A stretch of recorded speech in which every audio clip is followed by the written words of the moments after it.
अस्सलाम वालेकुम फ्रेंड्स। आज हम मैकेनिक्स ऑफ मटेरियल के प्रॉब्लम्स सॉल्व करेंगे। ठीक है, चैप्टर 1 के। ठीक।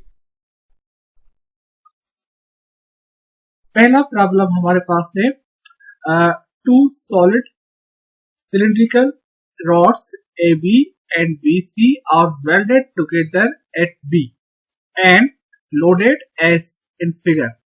Knowing that average normal stress must not exceed 175 megapascal in rod AB and 150 megapascal in rod BC. Determine the smallest allowable values of D1 and D2. Student, हमारे पास एक दो solid cylindrical rods हैं जो आपस में एक दूसरे के साथ कनेक्टेड हैं। अब जहां से देख सकते हैं कि हमने इनकी जो लेंथ है पोर्शन हमने इसको लेवल किया है। अब इसका अपर साइड हमने लेट से फिक्स कर दिया है, उसको मैंने मार्क कर दिया है ए पॉइंट, और जहां पे इस डायामीटर वाली जो सेम है जहां पे एंड होती है उसको मैंने मार्क कर दिया है बी, और इसको मैंने कंसीडर किया है कि D1 जो हमें कैलकुलेट करनी है, और इसकी जो AB की लेंथ है शाफ्ट 1 की, उसे मैं कह रहा उसकी जो लेंथ है वो हमारे पास गिवन है, दैट इज 300 mm।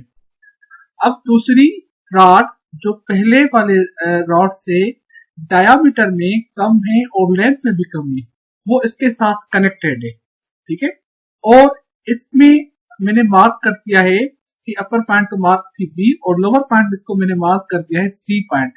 ओके, और इसकी जो डायामीटर है जो हमें कैलकुलेट करनी है वो है D2। ओके, तो यहां से इसकी जो लेंथ हमने गिवन हमारे पास है फिगर में वो है 250 mm। मतलब कि ये जो रॉड है वो पहले वाले शाफ्ट से लेंथ में भी कम है और डायामीटर में भी कम है, और यहाँ पे हमारा जो लोड अप्लाइड हो रहा है इस लोअर रॉड के ऊपर वो हमारा 30 किलो न्यूटन है, और इसी तरीके से हमारी जो AB पोर्शन है इसके ऊपर जो लोड इंटरनली हम जो अप्लाई कर रहे हैं वो हमारा है 40 किलो न्यूटन। तो अब इस लोड की वजह से जो स्ट्रेसेस जनरेट होंगी इन दोनों रॉड्स में वो 175 और 150 को एक्सीड ना करें, मींस ये इसकी थ्रेशोल्ड लिमिट है, इसको क्रॉस ना करें। अगर ये लेट सपोज के क्रॉस कर जाती है तो ये जो पार्ट है वो फेल्यूर की तरफ चला जाएगा।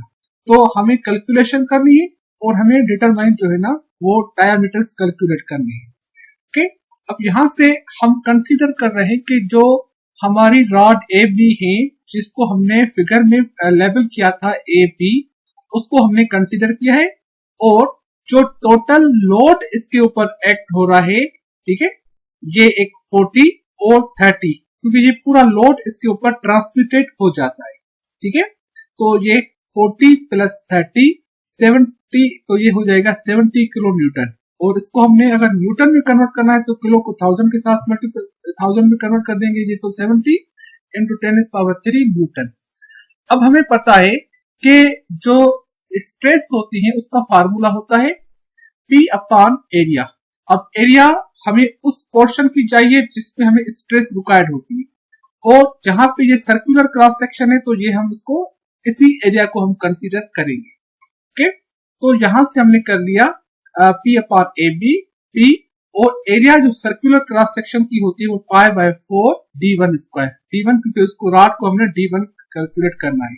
ओके, इसको हमने थोड़ा सा 4 को हमने न्यूमरिटी की तरफ चला जाएगा और ये हो जाएगा 4P ओवर पाई D1 स्क्वायर। ओके, तो हमें D1 को कैलकुलेट करना है, तो D1 हमने यहां से इसको सेटिंग कर दी और इसको हमने अंडर रूट में कर दिया, क्योंकि ये D1 स्क्वायर था तो उसको यहां से शफल हो जाएगा, और ये 4P over pi sigma AB हमारे पास आ गया। तो सारे पैरामीटर्स हमने इसमें सिंपली पुट कर दिए, जैसे 4 कांस्टेंट है वो हमने पुट किया, और जो लोड टोटल लोड जो इसके ऊपर एक्ट हो रहा है वो है 70 इंटू 10⁻³ ओके न्यूटन में अपॉन पाई, और जो सिग्मा का वैल्यू है वो 175 मेगा है, तो मेगा की जगह हम 10⁻6 लिखेंगे, और इसको हम कैलकुलेट करेंगे तो हमारे पास होएगा 22.6 इंटू 10⁻³ मीटर। ओके, तो इसको हमने अगर मिलीमीटर में कन्वर्ट करना है तो ये 1000 के साथ इसको डिवाइड करेंगे तो ये हो जाएगा 22.6 mm। तो ये हमारा पहला जो आंसर है वो हमारा है। अब इस तरीके से हमने रॉड BC को कंसीडर करना है जो लोअर पोर्शन है, ठीक है, जिसकी लेंथ हमारी 250 है। ओके, इसको हमने जो है ना कैरी करना है। अब यहाँ पे देखें कि इस पे जो लोड है वो सिर्फ और सिर्फ ये 30 किलो न्यूटन है, क्योंकि ये लोड जो है ना इस रॉड के ऊपर सिंपली एक्ट हो रहा है, और क्योंकि ये जो लोड हम पूरे होल ऑब्जेक्ट के ऊपर अप्लाई कर रहे थे तो ये लोड पूरा का पूरा इसमें ट्रांसमिटेड हो जाएगा, और उस लोड के ऊपर साथ में साथ जो इसके अंदर की तरफ जो हम इसके लोड अप्लाई हो रहे हैं वो हमारा 40 + 30 होगा। अगर क्योंकि ये पार्ट इसके ऊपर सिर्फ और सिर्फ 30 किलो न्यूटन का लोड अप्लाई कर रहे हैं तो ये हमारा सिर्फ 30 किलो न्यूटन का लोड होगा। तो अब यहां से P हमारा 30 किलो न्यूटन और ये हमारा हो गया 30 × 10⁻³ न्यूटन। अब सिग्मा BC हमें कैलकुलेट करना है, जो स्ट्रेस इसमें हम कैलकुलेट करने के लिए हम वो यूज करेंगे। तो sigma BC is equivalent to P upon area of BC, okay, is equivalent to same P हमारा सेम रखेंगे और एरिया सर्कुलर क्रॉस सेक्शन की होगी π/4 d2²। सिमिलरली जैसे पोर्शन अबव में किया था इसी तरीके से हम सेम करेंगे, तो ये हो जाएगा 4p/π d2²। ओके, तो यहां से हम सारे पैरामीटर D2 को हमें इवेल्युएट करना है, तो इसको हम बाहर की तरफ ले आएंगे और सारे वैल्यू हमारे पास इस तरीके से हो जाएंगे। 4p स्ट्रेस जो है ना BC पोर्शन में, और उसको अंडर रूट कर दिया क्योंकि D2² था तो उसको रिवर्स हो जाएगा। तो सारे पैरामीटर हम पुट करेंगे। 4 कांस्टेंट है, P जो लोड हमारा है वो 30 × 10⁻³ पाई, ओके, 3.14, और ये जो स्ट्रेस का वैल्यू है वो रॉड जो BC में हमारी हो रही है वो है 150। तो ये सिंपली हमने यहाँ पे 150 मेगा की जगह हम 10⁻6 जो है ना पुट करेंगे, तो हमारा आंसर आएगा 15.96 × 10⁻³ मीटर। इसको mm में कन्वर्ट करने के लिए 1000 के साथ हम डिवाइड करेंगे, तो ये जो है ना हमारा आ जाएगा 15.96 mm। ओके, तो इसी तरीके से एक हमारा सिंपल प्रॉब्लम था जिसको हमने सॉल्व कर दिया। अच्छा, अब दूसरा प्रॉब्लम भी बिल्कुल इसी के बेसिस पे है, मगर डिफरेंस क्या है कि वहां पे हम डायामीटर को कैलकुलेट कर रहे थे और यहाँ पे हमारे पास डायामीटर गिवन है, हम स्ट्रेसेस को कैलकुलेट करेंगे। तो प्रॉब्लम जो है, 2 solid cylindrical rods AB and BC are welded together at B and loaded as in figure. Knowing that diameter is equivalent to 50 mm and diameter 2 is equivalent to 30 mm, find the average normal stresses at the mid section of A rod AB, second portion rod BC.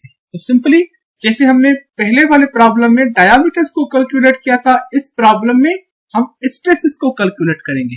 तो इसी तरीके से shaft है, इसको हमने level किया है fix portion पे A, और जहां पे ये शाफ्ट एंड हो रहा है पहला पोर्शन इसको मैंने कर दिया है कि दिस इज पोर्शन B, और जो लोअर पॉइंट है उसको मैंने कर दिया है C पॉइंट। ओके, तो ये हमारा शाफ्ट आपस में एक दूसरे के साथ वेल्डिंग की सूरत में कनेक्टेड है।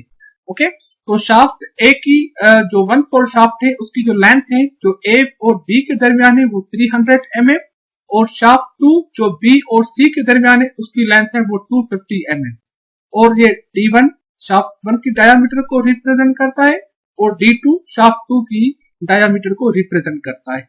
उसी तरीके से लोड इसके ऊपर जो अप्लाइड हो रहा है 30 किलो न्यूटन होल पार्ट के ऊपर, और इसी तरीके से पार्ट 1 के ऊपर जो लोड हो रहा है वो 40 किलो न्यूटन होगा। तो हम इसको सिंपली इवेल्युएट करते हैं और इसको एनालिसिस करते हैं। अब देखें कि रॉड ए भी हमने ले लिया, उसी प्रॉब्लम की तरह जो टोटल लोड होगा वो 40 + 30। अब मतलब के 40 + 30 जो हमारा लोड इस पोर्शन में, ये जो लोड है ये पूरे पार्ट में स्प्रेड हो जाएगा, ठीक है ना।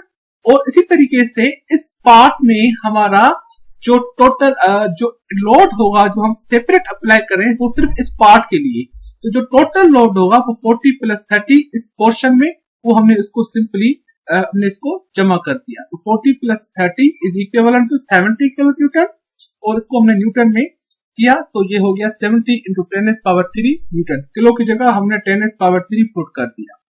अब एरिया, हम क्योंकि सर्कुलर क्रॉस सेक्शन है तो हमें पता है π/4 d1 square is equivalent to π/4। अब डायमीटर हमारा गिवन है, that is 1, diameter 1 is equivalent to 50 mm। तो सिंपली हमने 50 को पुट किया तो हमारा जो आंसर आएगा वो आएगा 1.9635 इंटू 10⁻³ mm स्क्वायर, और इसको हमने मीटर स्क्वायर में कन्वर्ट किया। ठीक है, तो क्योंकि जब भी हम स्मॉल यूनिट को बड़े यूनिट में कन्वर्ट करते हैं तो हमारा डिवीजन का अमल होता है। ठीक है, और आपको पता है कि 1 मीटर में 1000 mm होता है, तो 1000 स्क्वायर है तो जो 10⁻6 जो है ना डिवीजन होगी, तो हमारा जो आंसर आएगा वो आएगा 1.9635 इंटू 10⁻³ मीटर स्क्वायर। ओके, तो अब यहां से हमने इसको एरिया कैलकुलेट कर दी। अब सिंपली हम पुट करेंगे stress A B is equivalent to P upon A, जो सिंपली स्ट्रेस का फार्मूला है, और यहां से हमने 70 इंटू 10⁻³ जो लोड है वो हमने इसको पुट किया, और एरिया जहां से हमने इवेल्यूट किया उसको हमने रखा 1.9635 इंटू 10⁻³ तो हम जब इसको सॉल्व करेंगे तो हमारा आंसर आएगा 35.7 इंटू 10⁻6। हमें पता है कि 10⁻6 मेगा को रिप्रेजेंट करता है, तो ये हो जाएगा 35.7 मेगा पास्कल। तो इसी तरीके से ये जो स्ट्रेस जनरेट हो रही है वो पोर्शन ए में वो हमारी ये है। अच्छा, अब सेकंड हम पोर्शन ले लेते हैं जो रिप्रेजेंट करता है बीसी पोर्शन को। ठीक है, तो बीसी पोर्शन में सिर्फ हमारा यही लोड अप्लाइड हो रहा है 30 किलो न्यूटन, तो इसको हमने जस्ट ये हमारा लोड होगा 30 किलो न्यूटन।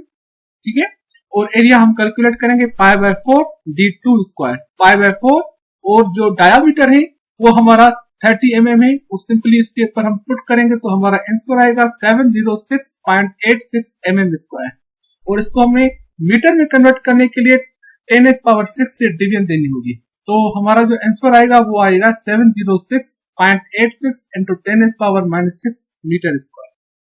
तो सिंपली हम स्ट्रेस के फार्मूले में पुट करते हैं सारे parameter. P upon A is equivalent to 30 into 10⁻³ 706.86 into 10⁻6, तो हमारा आंसर आएगा 42.4 इंटू 10⁻6 पास्कल, और 10⁻6 जो है ना वो हमारा मेगा को रिप्रेजेंट करता है, तो टोटल आंसर हमारा आएगा 42.4 मेगा पास्कल। तो इस तरीके से ये दो प्रॉब्लम आपके लिए हैं। आई होप के यू अंडरस्टैंड वेल। तो इंशाल्लाह हमारा जो नेक्स्ट होगा उसमें हम मजीद जो है ना दो प्रॉब्लम्स जो है ना वो फोकस करेंगे। Thank you so much.